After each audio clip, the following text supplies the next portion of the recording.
Hello, everybody, and welcome to the Security Tapes. And today we're joined by Kam and Lorraine, and we've got a few topics to cover. We're going to be looking at neurodiversity, selection, resilience, and leadership. So, without much further ado, I'm going to hand you straight over to Kam for an introduction. Kam, nice to see you, sir. Ivan, thank you for having me. So my name is Kam Karaji. I am the Director of Cybersecurity and Risk Management for the National Football League. So any games that happen internationally, they fall under my role and remit. Cheers, Kam. And Lorraine, over to you. Hello there, my name is Lorraine Dryland and I'm the Chief Information Security Officer for a financial services firm. I've been a CISO for a number of years now and it's been one of the highlights of my career so far. Cheers, Lorraine. That's lovely. And Adam, over to you, sir, for the first question of today's cast. Amazing. So, welcome both. When we were having a bit of a chat before the cast, we were figuring out what we were going to talk about, and the thing that came up really quickly was neurodiversity and building teams. And I think a lot's been said of it, and I think there's this particular stereotype among technical people who are perhaps more likely to be neurodiverse. I wonder if you've got thoughts around building teams, but both on the technical side and the non-technical side, if that makes sense. Yeah, I mean, I can sort of go in there from a non-technical side. I think we don't do a lot of service to the non-technical aspects of information and cybersecurity, right? You've got risk functions, you've got cyber threat intelligence functions. There are a number of functions across the work that we do that aren't in the truly technical space when you think about STEM and other things. You know, when people think about cyber, they think computer. Well, actually, assessing a risk is just as important, but actually requires, deep analytical knowledge, the ability to process large amounts of information and come up with an point of conclusion and, bring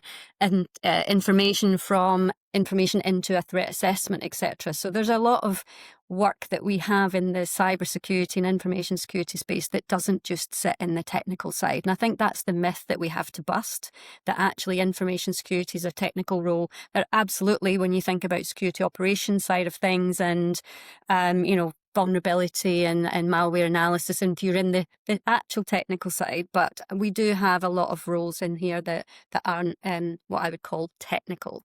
They require you to understand the concepts of some of the technologies around, and a lot of that can be learned behaviour and learned information. You don't need to come with a certification that says, you've got a computer science degree from any kind of university or anywhere like that. It's, if you can enjoy solving puzzles, if you enjoy rooting through information, if you're nosy, right? I'm the nosy person, right? You like to investigate something and dig into it. If you have those kind of attributes and behaviours, then you could be successful in the security area at any one of the roles that we have. So I think we need to change the concept there about technology and technicians and security. Amazing. I think, and I kind of resonate quite a lot to what Lorraine said. I think some of the elements absolutely do require a technical hat, but I think lately what we see more and more is businesses trying to understand that what's that in plain English. And what we do is we actually turn into individuals who translate technical skills into more manageable, more adaptable language that people can understand. And I think whilst there is a role or remit for technical people, I think as cybersecurity leaders, one of the main things that we do and the biggest puzzle that we often face and challenge ourselves with is, what does that happy medium look like? How do we tell individuals on the board that there is a risk present without sounding too alarmist? Or, how do we encourage security awareness to be going out to members of, the rest of your team without being very perpendicular and very oriented around work? We've automatically come into a position where we find ourselves in this hybrid motion. We want to kind of satisfy that need and requirement and that awareness so people can understand what a cyber risk looks like. But we also had an opportunity to put those threats, those actual technical people that do the log inspections, do the penetration testing, finding out vulnerabilities. Now, us as leaders will need to translate every one of those parts into a single pane or window and translate that language into the business. So we find ourselves in a very different place where it was mostly driven by technical people. Like Lorraine said, you sit behind a screen and that's it. That's what cyber do. Absolutely not. I bet to think how often I'd sit behind a computer screen. Half the time you're there to talk to members of the public, to talk to your customers, your fans, to make sure that actually the language you portray out there is a more of a succinct nature, not something that's alarmist, but something that brings technical versus non-technical towards that same goal. Absolutely. It's interesting that you take that line, because just from the pen testing and red teaming point of view, I endlessly have people come to me and say, oh, how do I get into pen testing? How do I get into red teaming? And people very much putting the technical skills on a pedestal, which absolutely are important in a sort of a front-facing technical role. But I think so many people forget that really security is about advising risk, and that is consultative in nature. It is people driven in nature.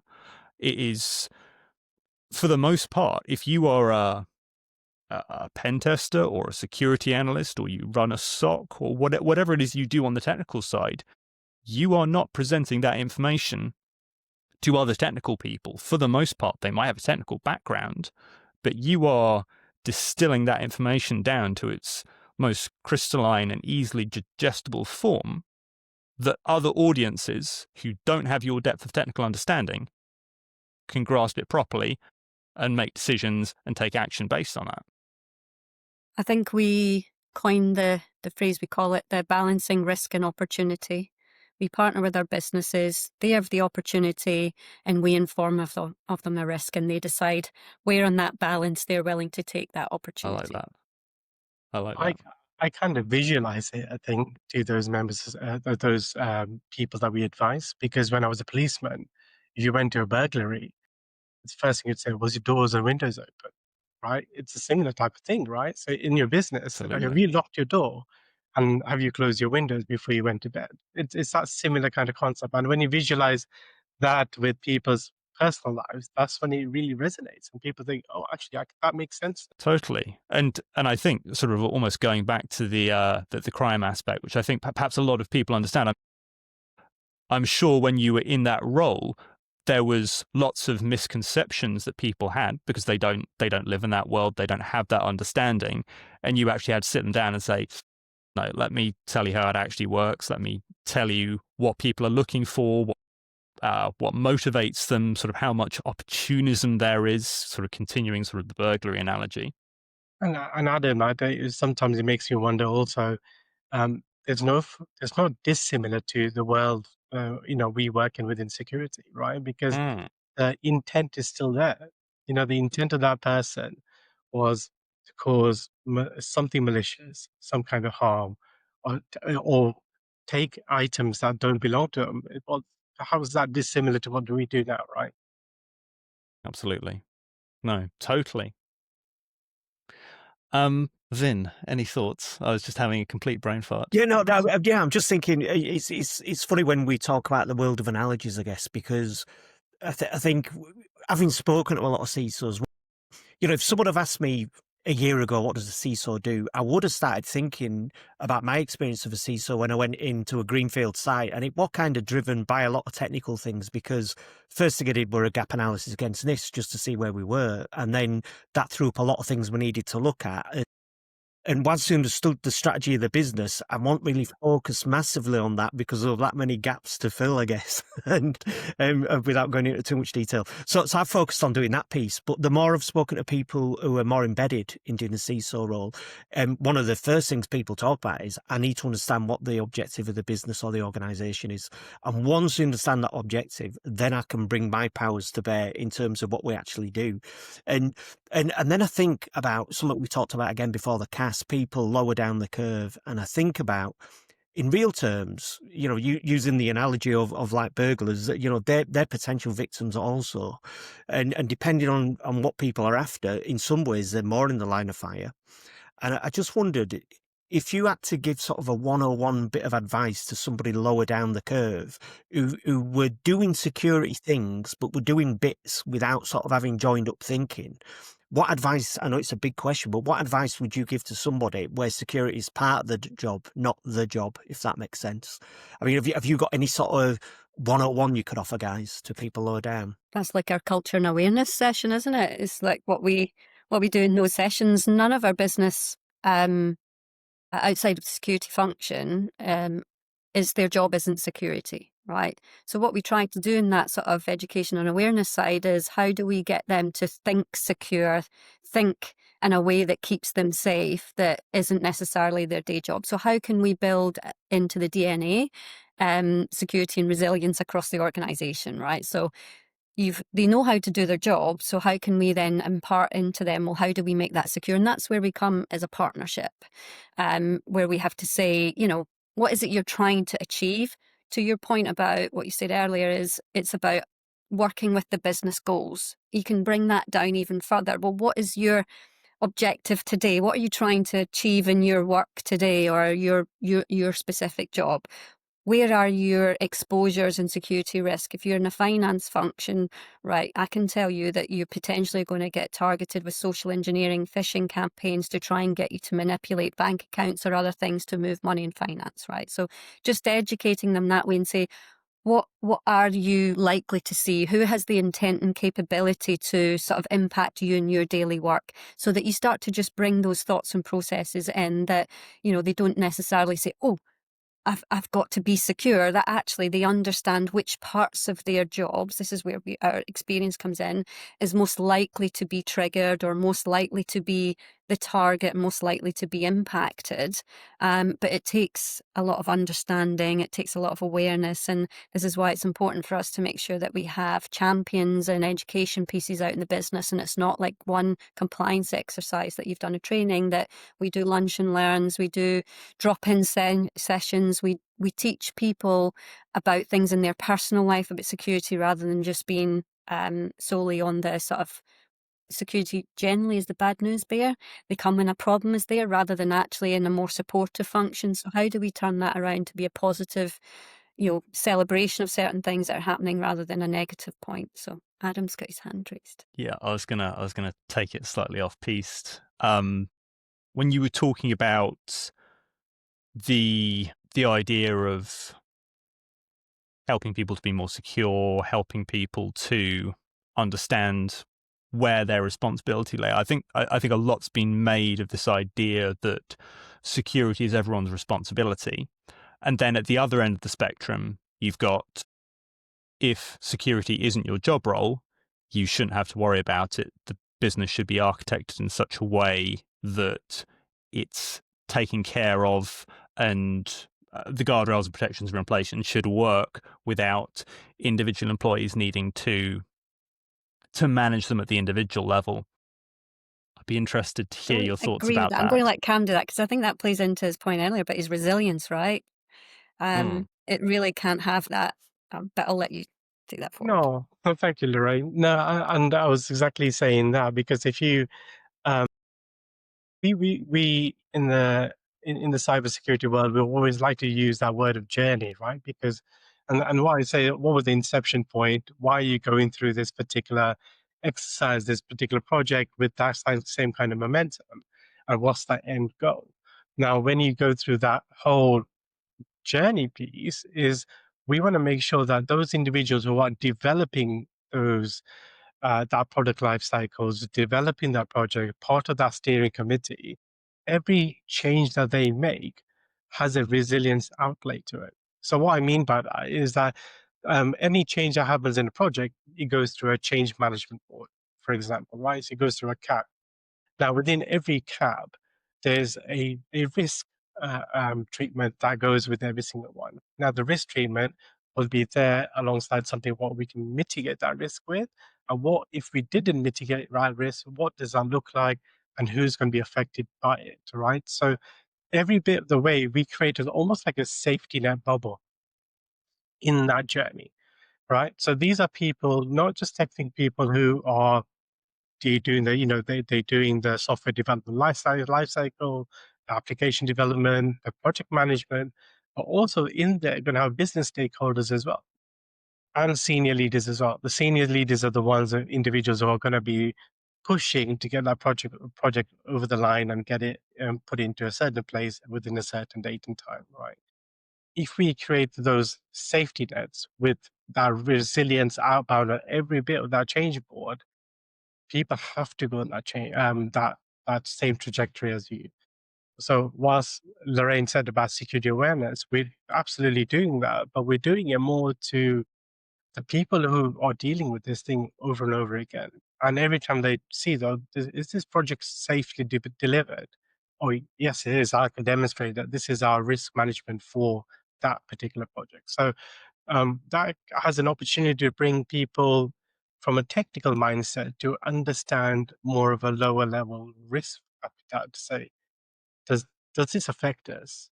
And if it does, what does that resilience boundary look like for us? So it's almost like creating this defense in depth, but every bit of the way. I think you can also add to that point as well, is that I can make your organization secure, but then you won't be able to do business, right? So you've got that, and surely you've designed all of that out. But to design it out, to truly design it out, you'd be in a locked room with just a pen and paper and no connections anywhere, and you'd have to walk to talk to people, etc.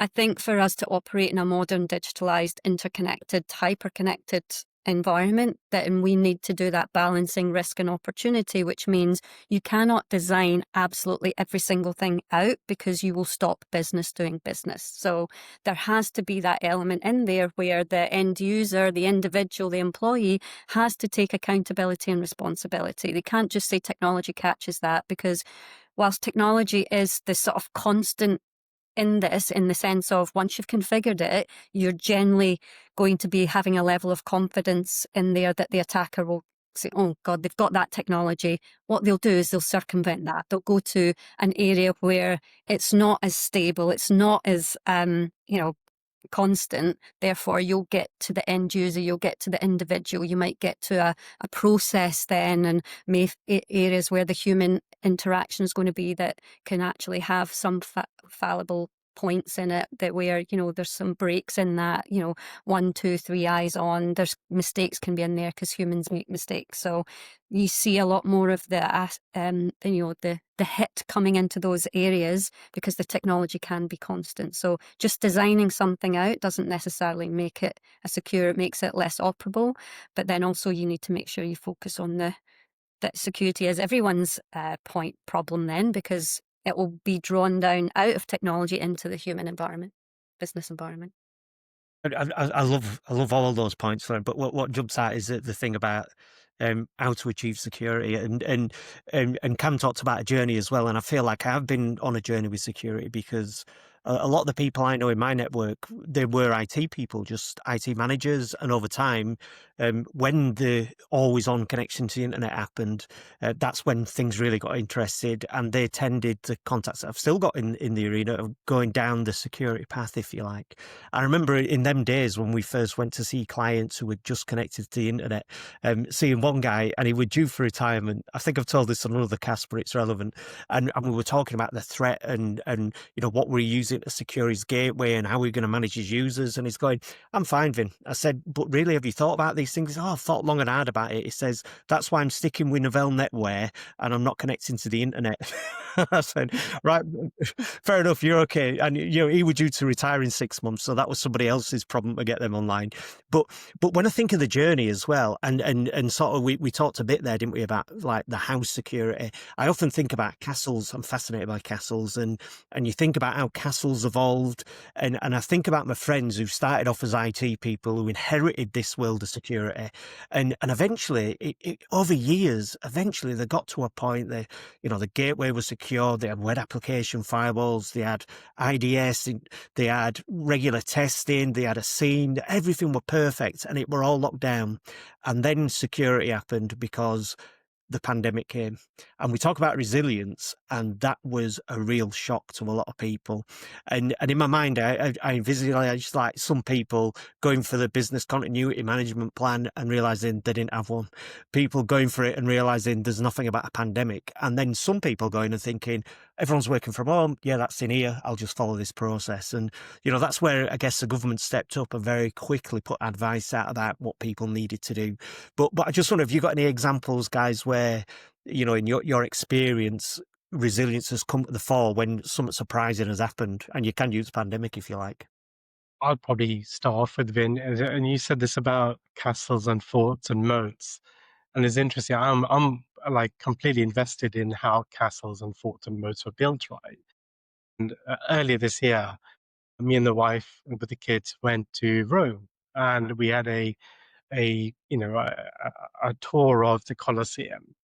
And what we found was on the outskirts of the Colosseum, all these walls that were there. And what they did was meant to slow down the approach of an attacker coming in and attacking the people in the Colosseum. And I always see that with that defense in depth mode. And for people who don't know what that defense in depth is your crown jewels are in the center of that business. But every one of those barriers would have something to slow down that attacker.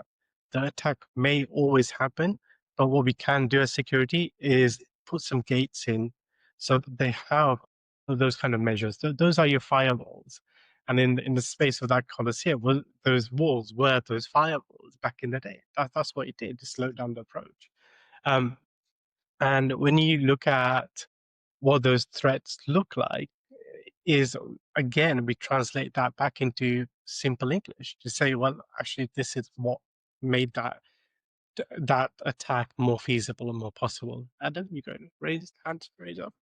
Yeah, and I think this is something I really love, this approach, and we use it a lot from in the red teaming side of things, because quite often it might be that you can't patch a certain thing or you can't fix a certain configuration. It's a square peg in a round hole, right? It's going to break your setup, and it's not going to be something you can reasonably easily wheel out. So you need to start thinking about, okay, this is the problem. What barriers, what blockers can we advise you drop in place? It's not going to fix the specific issue itself or the specific attack route, but you can block that path, or you can make it easier. You can redirect the attacker's flow by dropping these protections in place that might be easier to implement than a more of a sort of all singing, all dancing setup that might be more complex. So no, I absolutely get on board with the whole barriers and blockers thing. Yeah, and it comes back to Lorraine's point really as well, which is, and again, the Romans, because like what Romans did is they built walls with little gateways in, so people they still had the trade routes open, but they just did checks, and I suppose it's that balance. And I guess the news is, I don't think we are in security anymore, are we? We are in resilience, and I think that's perhaps coming right back to, if someone said to me, what advice would I give to somebody lower down the curve who's thinking, where do I start with the security? I'd say, well, security is kind of a given now. So if you're a bit behind on that, don't worry. Pick a framework. In fact, pick a couple and start off with maybe NCSC, CAF, or even Cyber Essentials as a start for 10, and then maybe look at NIST as well, and do yourself an aggregated gap analysis. Look at those gaps. You don't have to spend money. You have to spend time to start with and just organise it, and then really just work through those gaps and gradually start explaining to people, security is the given. You're going to do all you can to secure whilst letting the business trade or the organisation run. But really, it's about resilience. It's about when the inevitable happens, because I guess that's what it is now. It's going to happen. And when it happens, how do I get back to business as usual as quick as possible? And I think that's the world we kind of now live in. And I think I'm going to bring in aeroplanes, because Adam would be disappointed if I didn't mention aeroplanes. He likes me to talk about it. And I think, just before I let you in with your point, Adam, it is the fact that we have to accept we are immature as an industry. Computers in business are immature. In my career, I started off, there were no computer on the desk. ultimately we're immature when it comes to security because it's a relatively new thing from a digital viewpoint. It's not a relatively new thing if you look at Roman history or we go back through history altogether. There's loads of examples. But if we look at aeroplanes that have only been around 100 odd years and we look at how security's improved there and how it's improved, which is learning from the mistakes, that's, I think, where we need to get everybody understanding. And by everybody, I don't necessarily mean us. I mean the guys who come from the newspapers when famous retail companies compromised and start pointing fingers and blaming people. And I think we need to start celebrating the 35 million takeoff and landings a year that happen without a flaw, as opposed to focusing on the disastrous crash, really. Adam, over to you with my airplane analogy now over. So I was actually going to bring it full circle because I feel like we started talking about neurodiversity in teams and then all got excited about the Colosseum and castles and moats and all that stuff and completely went off piste, which I may be partially responsible for, I can't remember. But when we're talking about frameworks and really looking at these free resources and levers that are available for people to pull rather than spending tons and tons of money on things, realistically, your biggest expenditure if you're going to be building out a team is the staff costs, right? So brings me back to the balance of the team, the neurodiversity side of things. We scooted away from it quite quickly. What are you looking for? What tips would you have in terms of hiring people from the neurodiverse talent pool, both technical and non-technical? Because it seems to me that really what we're talking about is diversity of thought here. You want people to look at problems in a different way to someone who is neurotypical. I think you need to start with the job advert itself is one of them, but you might want to start slightly before that. You need to have a culture internally that can drive success for individuals that may require a level of readjustment when they come into the organisation. And that's all it is just adjusting the environment, whether it be sensory or whether it just be culturally. It's important that you have an environment that drives success. A lot of people do start at the job description side, but what's the point in doing all this great hiring and getting the right candidate when you bring someone in and actually the environment that they're surrounded in doesn't really drive them to have a successful time? People are often performance managed rather than actually given the right tools to do the job. And also looking at the job you're actually I think we always try to have like a jack of all trades rather than a master of none, really. And I think what we're looking for is this big ready-made individual, but actually we should be playing to people's strengths. And if you build your team, what am I missing within my team? It's not like I need a CTI person because I've got a role for CTI. What do I actually need in my team? And looking at the people that you have, the skills that you have, and then looking at making sure that you can fill that gap. So it might not just be a fully CTI, it might be the crux of the job that they're coming to do, but there could be other skill sets that I need to look to hire there. So we'll talk about the job description first, but I think the core element is making sure that you've got an environment that can help people and drive success and bring out success in individuals, and that you've got an accepting culture that can ensure that people thrive when they're in, regardless of, it's about being inherently inclusive.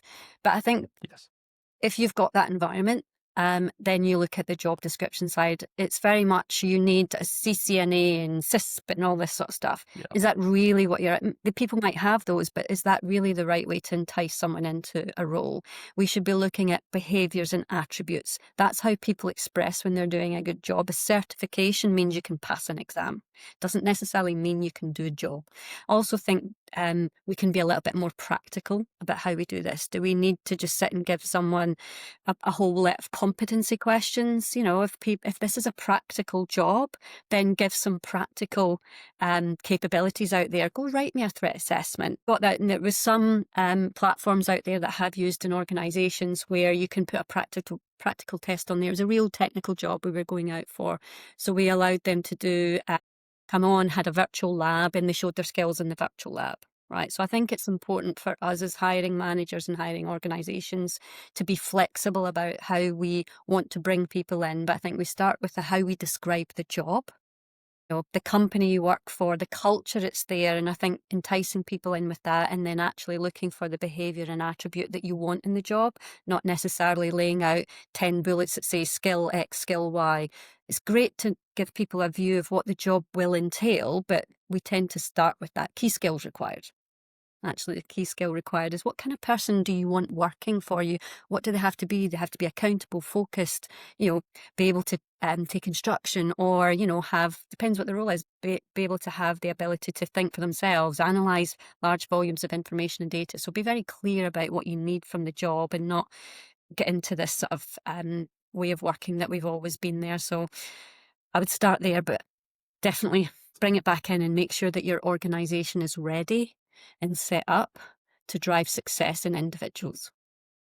That's interesting. And the other day I was reading an article. I have no idea how reputable that article was, but this idea that we're far too focused on certifications and qualifications, and really we've got away from the idea that actually for most jobs within the realms of sanity, you can be trained to do those jobs from a fairly low level, provided as you say, you've got that internal infrastructure to articulate what that job is, what you need them to do, what that environment they're going to be swimming in, and what their support networks actually looks like. You're set up to actually bring people on board and train them properly. So that makes total sense to me. It's something I've been thinking about quite a bit from a sort of a director perspective, thinking about building out a team and how do I bring pen testers on board. I want to build a testing team. I want to have lots of technical people to do technical things, but fundamentally, I'm starting to think, well, I want the consultancy skills first.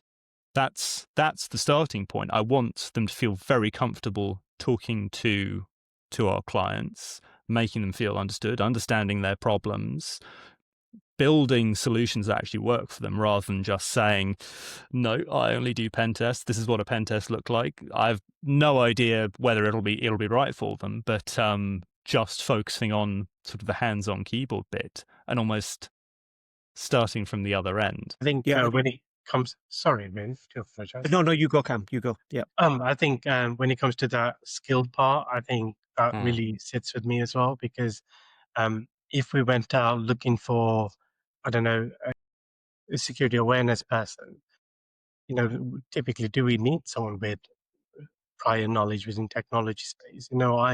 I brought in a counselor who's been counseling for nearly about over 25 years, has no cyber experience. I thought this is an ideal scenario because she understands humans. She understands how to get a message across. And guess what? She's now an information security manager for the British Heart Foundation. That's what Amazing. you give people opportunities because based on their skills. And I think we can go so further if we adopt that mindset, having that ability to have anyone apply for it, or have a conversation with the person hiring you, that hiring manager or that HR person, reach out to them. What's the most you can say? Can you spare 5 minutes so we can have a conversation about this? The more you see that, as leaders, we should be putting ourselves best foot forward and giving that opportunities for people to come up to you. Be yapping a load. You go for it, Vin. Yeah, no, it's just the whole thing around selection fascinates me. I think they're really good points, Kam, and I think in some respects it ties into my journey in that when I sort of had my company, I'd never run a company before, I didn't know what to do, so I got a mentor, a 6 foot odd tall Scotsman come in and showed me how to do it properly because he'd been around the block, and I asked him a question once, which was he'd taken over a company where the MD had wanted to sell the company, and that's why he brought Bruce on. And basically, Bruce made a deal with the MD. He said, look, we're losing £100,000 a year. He said, let me show you how to make it profitable. Then you can lose the business if that's what you really want to do. And they ended up selling it for £10 million. And I said, how did you do it? He said, it were easy and it were hard. I said, what do you mean? He said, it were easy because it's just about people. And he said, that's why it were hard. I went, all right. And he used to ask the question. He worked with loads of companies where he had the say as to whether the bank were going to give sort of 10, 20, 30 million to the management team. And he said he asked tons of management teams, what's the most important job you can do as a manager in business? And he said one person got it right, and he asked the question hundreds of times. And he said the point is selection. He said if you get selection wrong, the rest of it is you've got the rest wrong already. And he said you can train skills, you can do all sorts of things with an individual as long as they're the right person. And it kind of feeds into what we're on about earlier, that computers didn't exist when I started working on the desk. And I think how many people are out there with skills that we could desperately use within security? And as you've demonstrated, Kam, and no doubt you've done the same, Lorraine, you're bringing people into the world that just because of maybe their age or the background, they've not had a chance to go down the computer route and the cyber route, as it were. But that doesn't say the skill set that they've got is not perfect for this role. And I guess that's why we see a lot of ex-military and certainly a lot of neurodiverse people in the industry, in the sector, because the traits of and thought process of those people perfectly align to what we're doing, but not trained at university or through job experience, I guess. So here's a thought, and I think leaning into the idea of selecting for attributes and either previous experience in another area or a lack of experience altogether, and just having new blood in is, I feel like there's a lot of security dogma around, if that makes sense.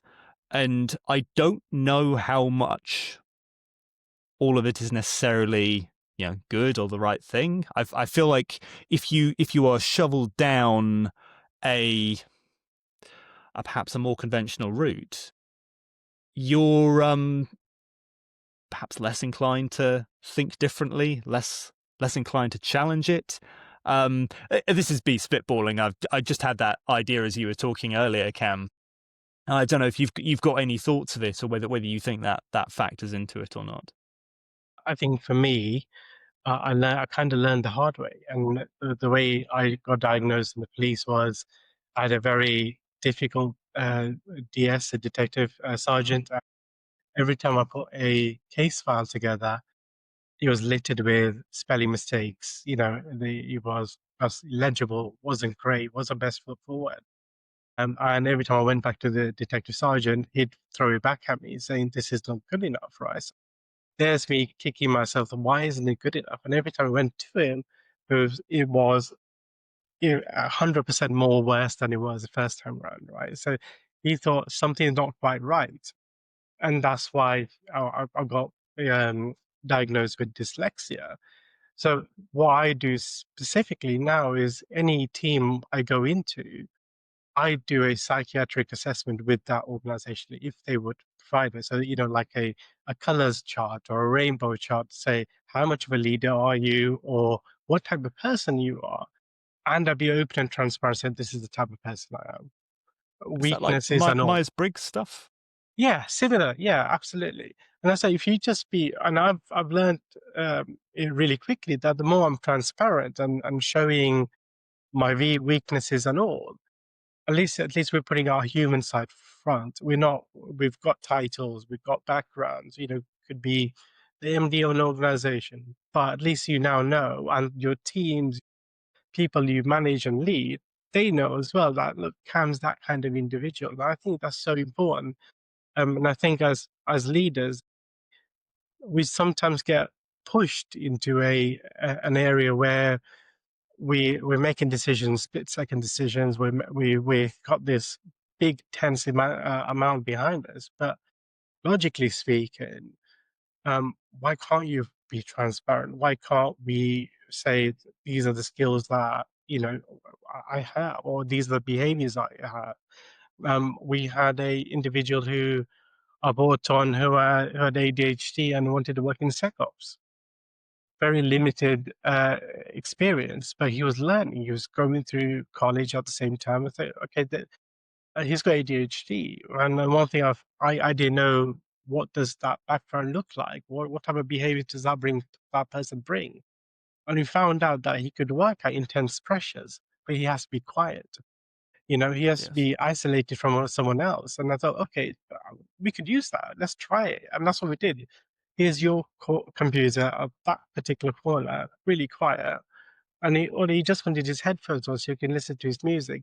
But his output was exactly the same as someone who's got experience 3-4 years within that same industry. It's Nice. adaptation. And I think we need to be, we need to champion those behaviors as leaders. And I think we sometimes don't get the opportunity to do so. And that's a leadership issue, I think. I think there's a Nice, bit on the okay. leadership as well, but at the same time, making a space for individuals to be able to share what their requirements are, and making sure that you're open with, we're open to adjustments, and those adjustments don't just sit in the neurodiverse side. They can sit in carers and parents and other side, right? So, it's important for us to make sure that we've got an open mechanism where we can say there's adjustments can be made to support. What are they? Some headphones, great. Some lights, great. Some, bit more working at home, that's fine. And the same for carers and parents. What is it you need to be successful at your job? Because it's just as stressful in those environments as it is for individuals who are actually neurodiverse as well. So we need to just ensure that we've got the conversation started. This is where the leadership comes in, because it has to be top down.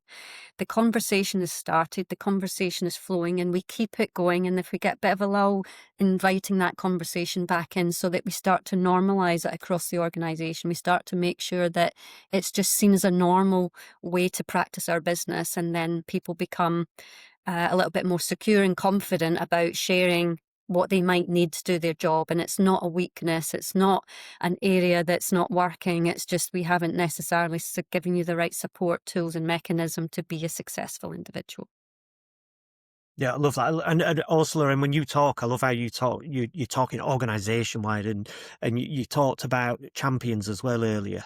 I wonder if you could tell us a little bit more about that, because obviously, I guess again from the outside looking in, when we do have these job titles and job roles, it'd be easy to think that you're siloed off. And obviously, as a CISO, that's the last thing you guys want to be. So how does the champion sort of model work The for you? champion for neurodiversity or the champion for security? Both. Yeah, I mean, they work very similarly. One from the neurodiversity point of view, it's about signposting to resource capabilities and what the organisation has. Who do you go talk to? You might not want to talk to your manager, but if you've got someone in the organisation, a bit like the mental first aiders as well, or just being a first aider, right? Very synergistic sort of content there with regards to mental health, etc. So it's just having that point of contact across the business, advertising it, making sure that people know it's there so that they've got somewhere to go to be able to ask these questions that they don't necessarily maybe want to speak to a colleague or a line manager at that point.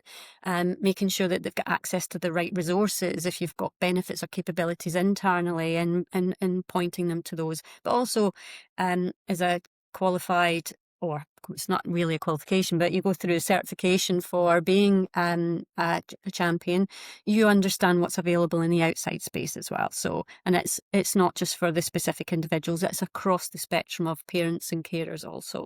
So that cyber champion, for me, it's about being the eyes and ears in the business. You can't partner with someone, understand what the strategy of that business is going to be to give them the right security capabilities if you don't know what they're doing, right? So having some eyes and ears in the business that can help you deliver your messages and be in the right spaces, but also hear what the business is saying and not dilute it into some, pointy finger complaint, or to the point where you actually don't feel you're getting the right information back. So the Champions program works quite similarly. It's people out in the business that can signpost to certain things. The Champions for security works slightly different. It's a bi-directional piece there for, bit of eyes and ears and bringing information in and back. And then the other one is about making sure you're signposted, supported, and getting the right information to allow you to operate as business. Superb, really good. I wish you were like that in the 90s. Speaking of signposting, what's that specific? I think you're hot micing a bit, Kam. Do you mind just muting? What was that qualification you were talking about? I think champion for neurodiversity, was Yeah, it? so there's a company called the Do dash it, and they do a profiler. So they also have a profiler for that businesses can use or individuals can use. I think it's 60 quid for adults and 20 for kids, and you can take an assessment. Now they're very clear that this is not a diagnosis, Yeah, it's but not what a it clinical does do, tool. especially in the kids space, is people having difficulty at school, it can go through this assessment and it can give you trigger points on mechanisms and coping mechanisms and tools and capabilities to support and help.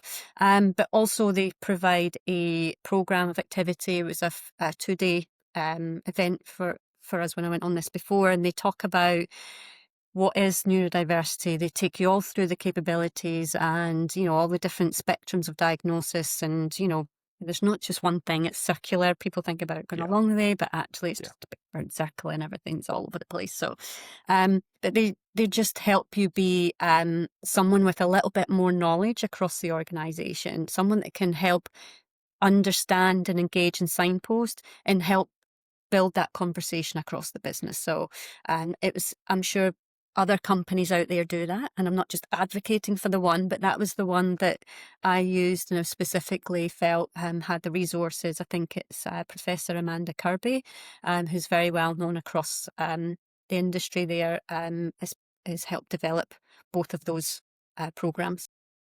Amazing. I just wanted to capture that because I know Here, people are going to be interested in that and want to have access to those resources. So we'll have to scoop a link of some kind off you at the end so we can share that in the show notes. Good. Kam, have you anything to add to that, sir? No, not necessarily. I think it does vary from typesets. What was that?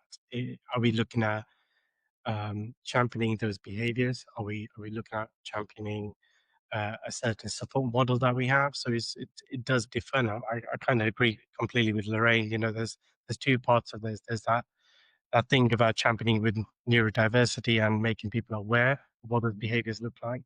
But there's also this other point where uh, we also need to bring the business on that same journey along with HR business people to say these are the type of benefits that this individual may bring. It's not a performance issue.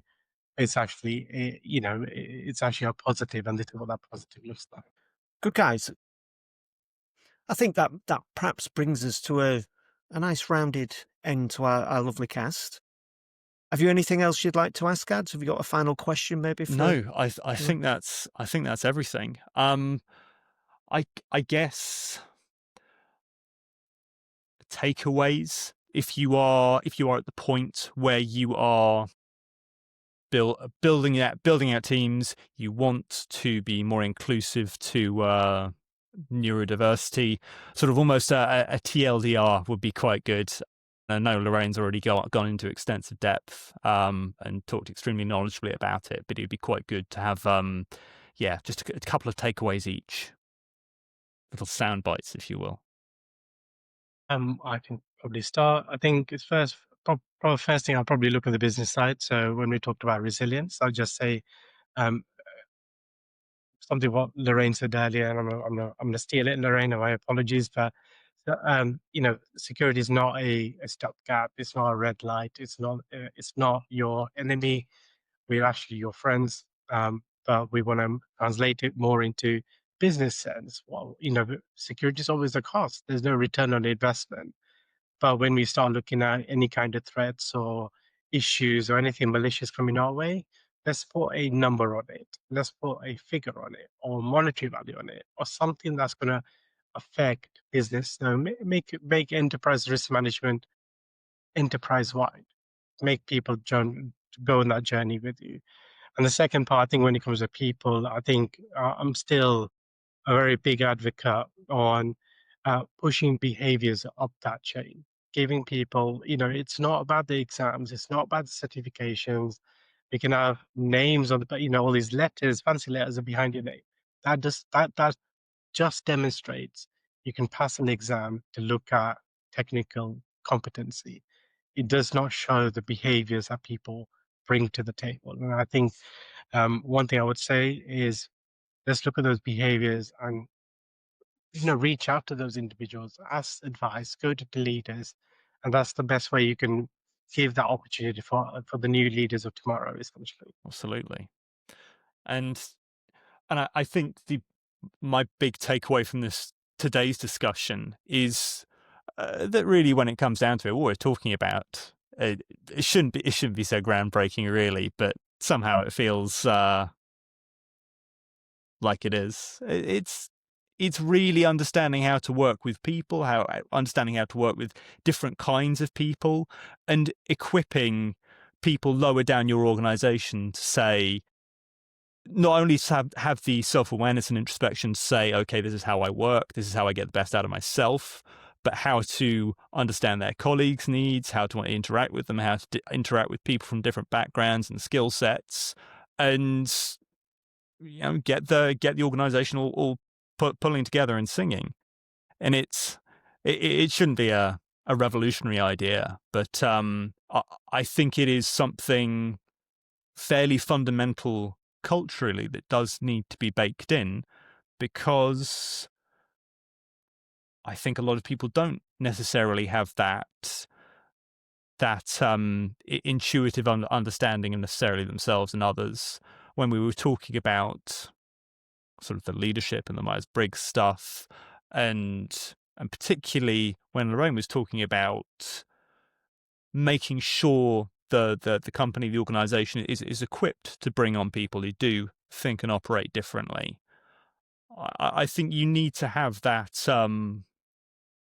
that cultural understanding in place first. Otherwise, it's going to be a tougher play. And have you got your takeaways for us? And then, So I think the role of the CISO has changed. We are now business partners rather than technologists. We are now leaders rather than, managers. I think we've elevated that position, and I think we're still finding our feet around how we cascade all of that out. And I think, and I want to see how this role evolves towards that. So it's taking on that mantra and taking on that capability and being able to follow through on all of the topics that we've discussed today. And we've only been able to discuss them today because we've got CISOs here who are in that at the moment, and we are trying to make sure that we deliver this. So I think recognising the CISO role's changed. We are partnership and we are leaders, and we now need to make sure that we follow that through. It's like that analogy of, when you climb up that ladder, leave it down for everyone else to come behind you. And if they overtake you, celebrate it rather than commiserate it. So I didn't make that up. Some presentation did it at a TED Talk, but she was very inspirational, and it's something that stuck with me all of the time. And I think we just need to continue that on at every single level. brilliant. I love that. And I think with you guys at the forefront, along with the other sort of CISOs and heads of security we're talking to, we're in good hands. And I guess if computers are immature and our sector's immature, then the role of the CISO is obviously a new role. It really is, isn't it? And it is evolving. Soon to be called a CIRO once I've put my notation in. A Chief Information Resilience Officer is what the new role might be called. But no, it's interesting to see how these things are all developing, and great to have such forward thinking. Like Adam says, it shouldn't be a surprise, but it's great for me as somebody who's been around for a long time, I guess, in business. It's great to see how we operate today, and long may it continue. So that's great. So guys, I'd just like to thank you again, because I know your time is so precious. So for you to give so much time to us and to the rest of the community is really appreciated. Kam, Lorraine, thank you very much. I'm sure we'll be inviting you back, and if time allows, it'd be great to see you on future casts and the round table, or round tables. Kev don't know about the S bit at the end of that yet. I'll have to speak to him. That we've got planned. So thank you for watching, everybody who's tuned in. Cheers. Bye. Thank you. Bye. Magic. So that is a wrap.